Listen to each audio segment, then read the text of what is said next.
complement conventional medicine for the use of treatment in order to attend primary health care services. Essentially, you do not have to be a herbalist or a medical doctor to realize the positive effects of traditional medicine in curing the sick. I firmly believe that there is a fine line between conventional and traditional medicine because they both provide cure for diseases of various degrees. Some of our challenges, of course, we must have to reiterate of some of these things. That is the influx of traditional healers or otherwise people pretending to be healers coming in this country. We also did caution about the media houses allowing healers in advertising false claims of their products. With increasing membership portfolio, traditional healers are concerned with measures to control certified production, distribution and sales of traditional medicine.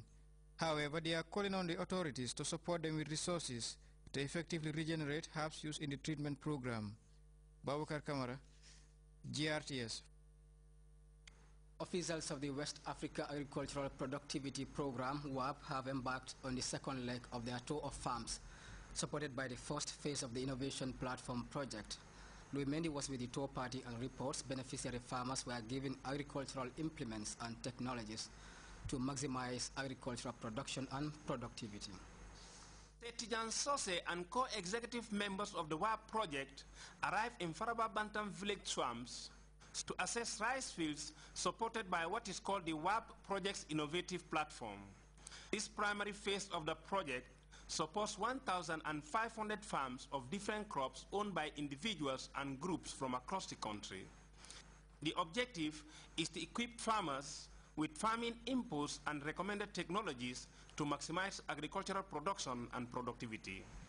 The objective of the WAP is to increase production, agricultural production and productivity.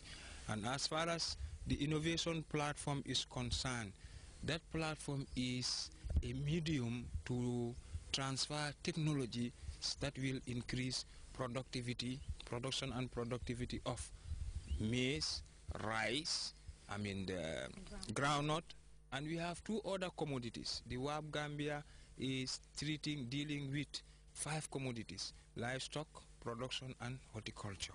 2 of the 3 rice fields visited are owned by Juju Sanyang and Farmer Jaju. These beneficiaries confirmed to GRTS that the WAP's intervention is positively visible on their rice fields as they are already optimistic of bumper harvests. The observation is that the farmers were not only properly guided by agricultural extension workers, but the recommended technologies delivered to them were applied. News that augured well with the WAP coordinator. When I came in, I knew, looking at the stage of this rice, plants, I realized that it was timely planted. That I can see from this 17 years experience that I had with agriculture as an agricultural extension worker over the years. And 2, the spacing, I can observe that it was followed.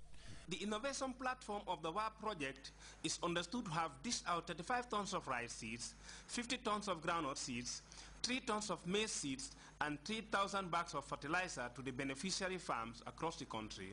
A development that puts smiles on the faces of the beneficiaries. But can it be sustained? Sustainability is a very important aspect of all development process. For the WAP project, all that is given in terms of inputs to farmers is a grant. It's given to them as grant, meaning that the development partners will not come back to collect anything from them at the end of the day. But what is critical for them to do is to ensure that whatever is given to them stays within the community in a form of a revolving seed or revolving fertilizer. That is very critical. We cannot be supporting them year in, year out. The WAP has just started.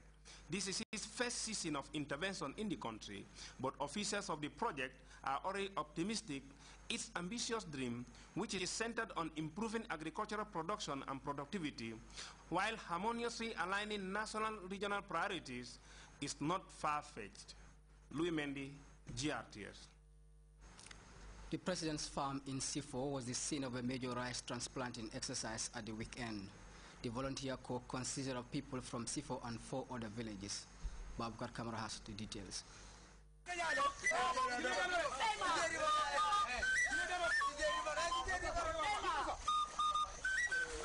They stand with frontline positions, maintaining an inherent practice along the floodplains of the presidential C4 farms. Their farming commitments have never subsided beyond President Jammeh's call for Gambians to grow what they eat. We have about 5 communities from different areas, and then if you have to total it, it's more than maybe 300 to 400 people.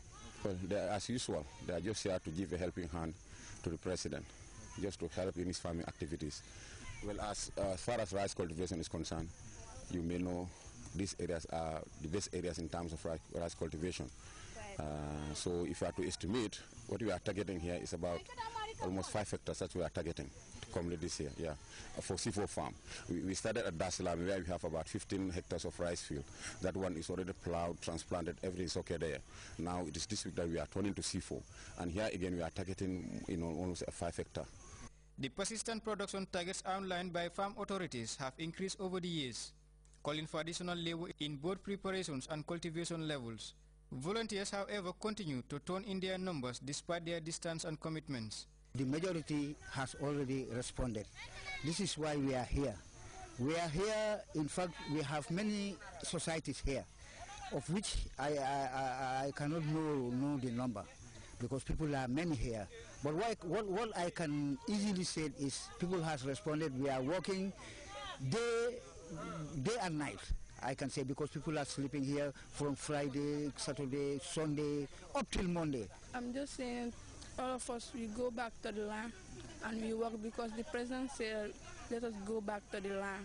When you go back to the land, you don't fool yourself, you don't fool anybody. Anything you do for yourself. The volunteers were many and composed of both opinion and community leaders. They were evenly displaced according to their groups within the farm, with each renewing their continued commitment to President Jammeh's Back to the Land initiative. President Jammeh's squad mates were equally present, marking their first contribution at the C4 farms, but certainly not their last on the call made by their commander-in-chief.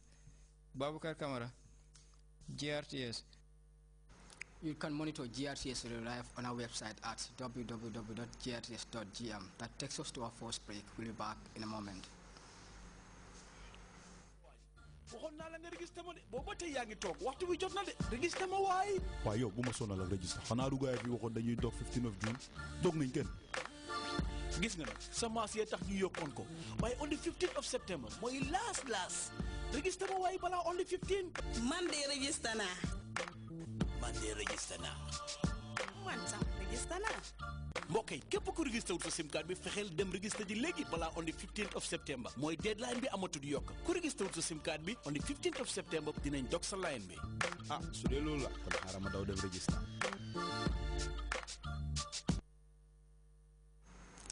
Welcome back.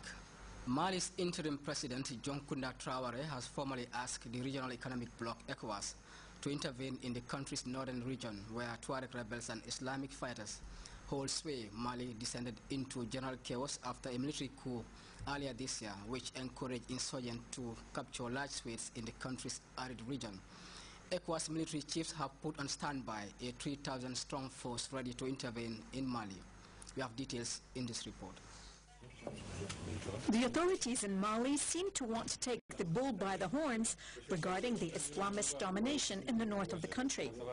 Interim President Diakounda Traore formally asked ECOWAS, the economic community of West African states, to intervene militarily to take back northern Mali from Islamist rebels. The decision was made public Tuesday night by France's Special Representative for the Sahel, Jean-Félix Paganon.